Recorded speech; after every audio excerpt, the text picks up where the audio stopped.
lakini mwisho wa siku wanatandika hapa lami. Wakati wanatandika ndio inatandikwa, yani ndio inakuja mpaka huko. Nazungumza tatizo moja moja, yani ndio inatandikwa lami ifunike mpaka hapo.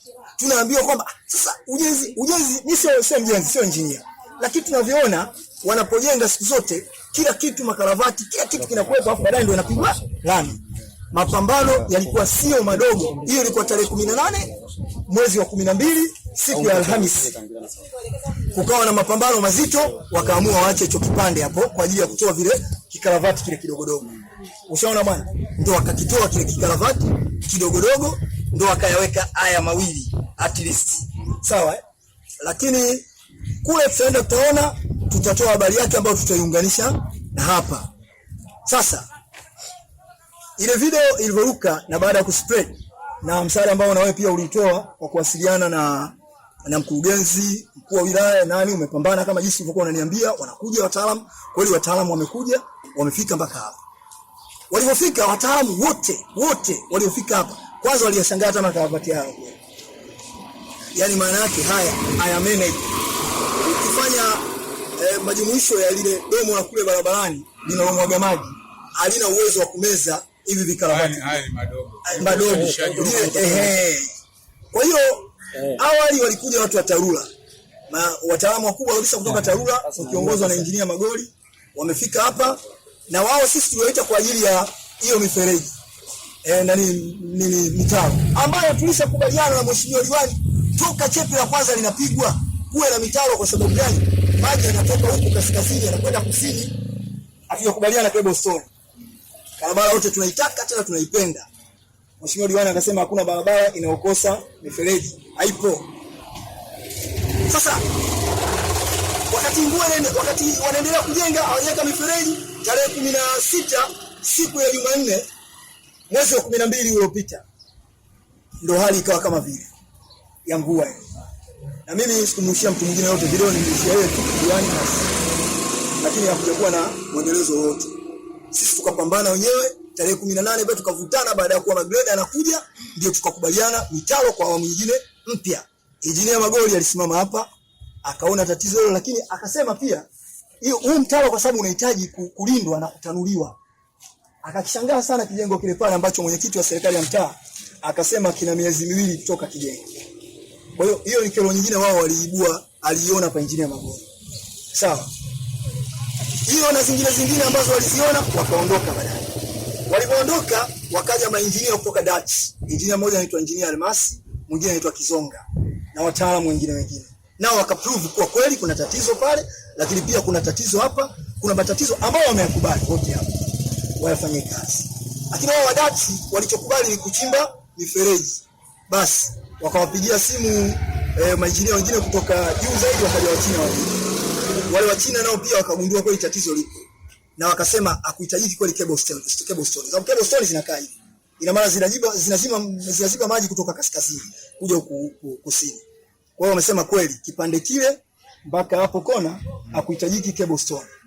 Lakini wakasema ili zoezi tutalifanya mwezi wa 3 kwa sababu mwezi wa 2 tunamalizia mradi wa Dutch kwa ajili ya kukabidhi serikali.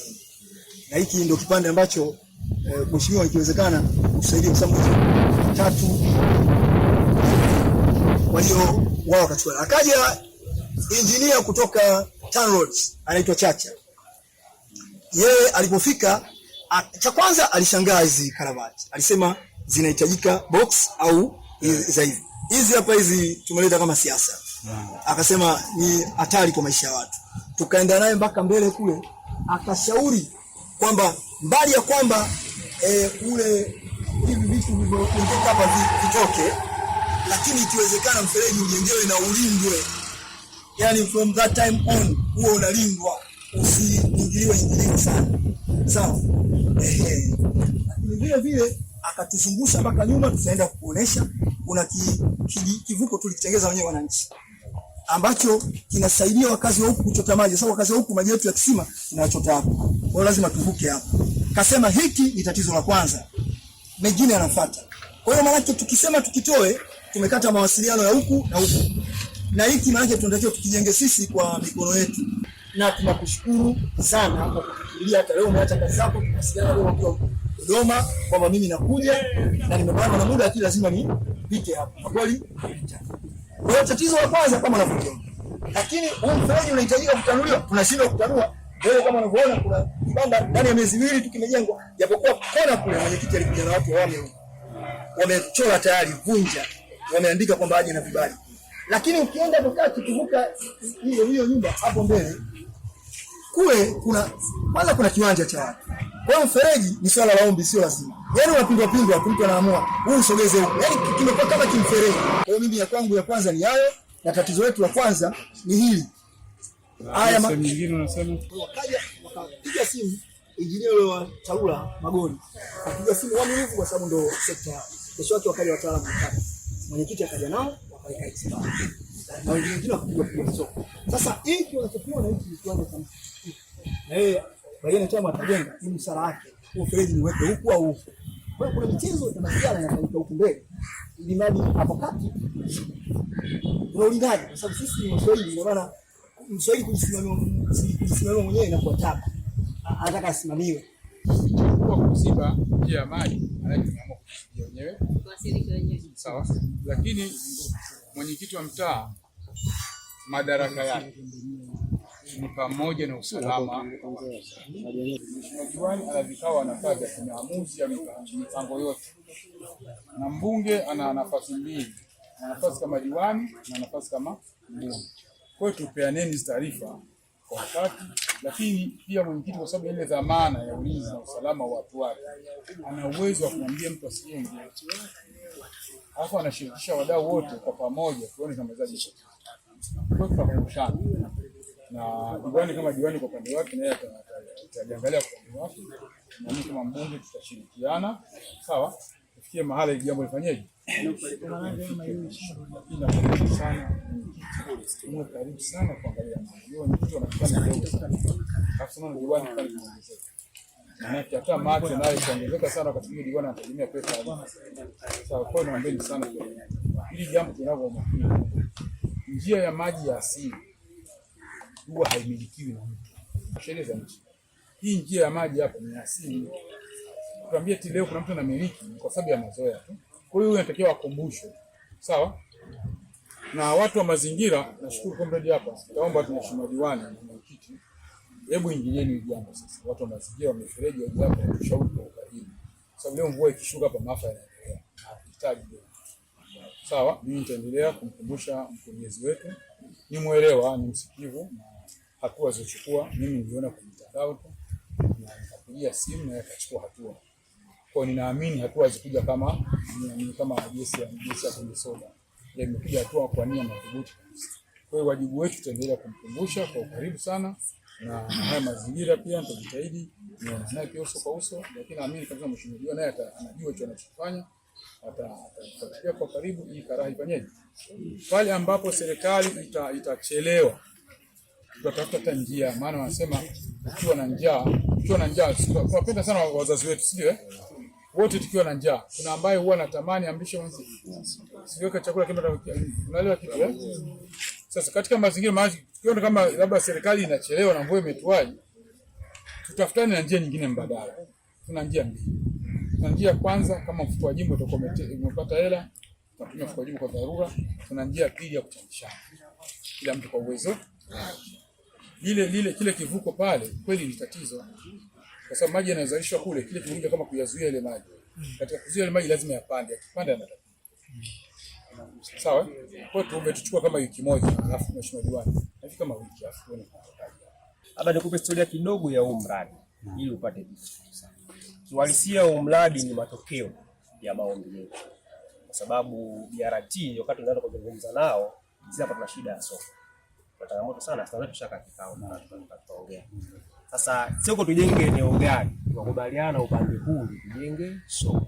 Baada ya kukaa nao ikaonekana upande wa pili ambao ni feed force itakuwa na changamoto. Kwa sababu barabara wanajenga roundabout watazia.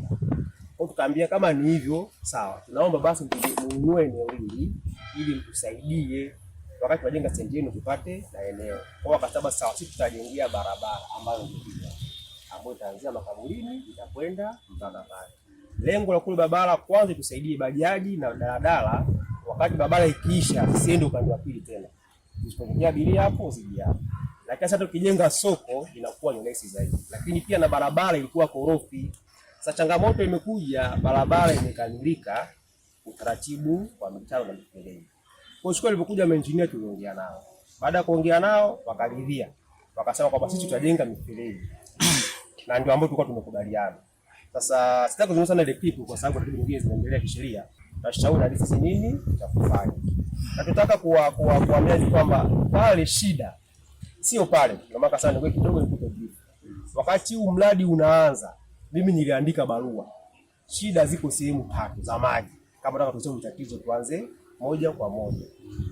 Tatizo la kwanza ni maji ya hapa, ambayo yanaanzia hapo, yanavunwa kutoka Fidifosi kuja hivi na kutoka juu kule kuja hivi, yanakuja yanakwenda huko. Lakini kuna maji mengine yanatokea kituo kipya, yanaingia kwa Masista, yanakutana na mpaka wa Mazizini na Madafu, barabara ya ng'ombe, ambao maji yote yanakwenda kwa wananchi. Shida ya pili, wametengeneza mdomo wa maji pale Fidifosi, ambao unavuna maji kutoka Fidifosi kwenda kule na kutoka Magereza na upande wa pili yanakwenda kukutana na maji ya SGR yanakwenda Sabasaba. Lakini pia tukagundua kwamba changamoto nyingine ambayo imepitia ni watu kuvamia eneo la mkondo wa maji. Sababu wao kama hivi tunavyoona uhalisia. Kwa hiyo ni swala ambalo lazima tuke kwa pamoja tuone jinsi gani tunaweza tukadhibiti huu ujenzi holela ambao upo, lakini na kuchannel mfereji kutoka pale kuelekeza maji kwenda kule. Lakini vitu lazima ni shirikishwaji, sababu wao kama TANROADS wana mita zao za ujenzi, nadhani mita 30 wanamaliza, ambao ndio pao walipoishia, sababu kuja kata sisi tunaishia hapa. Yaani huko tunakuja kama ziada, kama ilivyoita maombi tukajenga hiyo barabara, lakini kwenda huko ni pati ya watu wengine ambao tutashikana na mkurugenzi. Hapo uzuri wake mimi ndio napenda sana, sipendi kuleta siasa kwenye maisha ya watu, kwa sababu hapa hatuangalii mtu mmoja, tunaangalia maisha ya watu wote kuanzia mwanzo mpaka sauti ya wananchi wetu. Lazima tuwajae na mfereji asili yake. Wale ambao mfereji ambao ni wakazi wa hapa, na kuanzia pale unaishia UEFA. Na hapa mimi wa kwanza niliwauliza kwa nini msiweke ule mdomo mkubwa kama tuweka UEFA, ambao ni kama ule pale kuanzia Kalavati. Wakasema hapana, tukiweka pale mdomo ule mkubwa kwa maelezo yao ya kitaalamu, barabara itakuwa imepanda juu sana. Nikaambia basi kwa nini mseke box Kalavati ambao maji yapite chini huko hiyo, kwa sababu pia hata ujenzi wako umekaa vibaya na hizi nyumba. Kwa lazima kuna vitu tuje tushauri kitaalamu, kwa sababu kile pale ni 120. Kwa hapa lazima tuweke cha 60. Na hapa tuwezi kuweka 3 ama 4, lazima tutaweka 2. Nikaweza kwa nini nimeweka hichi kidogo ambacho tulikuwa tunazungumzia. Sasa tuweke kwa muda, kwa sababu ujenzi unajengwa, maji hana pa kupita. Lazima tuweke hiki ili maji yaweze kupita kuja kujenga kwa pamoja. Ndio baadaye tulikuja badilini na kuja kaeka yale makaravati mawili, wakaja wakaweka lami. Kwa hiyo ni waombe kwanza wananchi, kwanza tuamini kwamba hakuna serikali ambayo ina nia ya kuwamaliza wananchi wake. Hakuna serikali ambayo ina lengo la kuwadhuru wananchi wake. Serikali jukumu lake la kwanza ni kuhudumia wananchi wake. Na sisi tuko hapa kwa ajili ya kumsaidia Mheshimiwa Rais Daktari Samia Suluhu Hassan. Kwa maana mbunge yupo kwa nafasi yake, anahudumia jimbo zima. Mimi diwani kwa nafasi yangu nahudumia kata nzima, mwenyekiti wa mtaa anahudumia mtaa, na wengine tunaposhuka huko chini. Kwa kwanza tuwe na imani ya serikali yetu, lakini tuamini haya yanatokea, hakuna anayependa yatokee ya aina hii. Na hayo maji yaliyotokea kama tutakuwa ukweli ni kutokana na mvua ilinyesha wakati ujenzi unaendelea. Wameweka layer la kwanza, wameweka tabaka la pili, hawajaweka lami. Mvua ikanyesha. Wakati mvua inanyesha bado watu wako kwenye ujenzi, ndio maji yakuta yamesambaa kwa wananchi. Lakini tunashukuru bahati nzuri tatizo likawa limetatuliwa. Kwa hiyo niwaombe sana wananchi wenzangu, kwanza tuwe watulivu. Serikali inachukulia hatua, na ndio maana namuona mbunge kaja na mkuu wa wilaya analifahamu, mkurugenzi analifahamu, na ndio maana walituma watu kutoka kwa mheshimiwa mbunge alikuja, na mimi tuliwasiliana wakati niko safari, niko Mwanza, tukaongea na mpaka tu mwisho amenipa feedback nini kimetokea.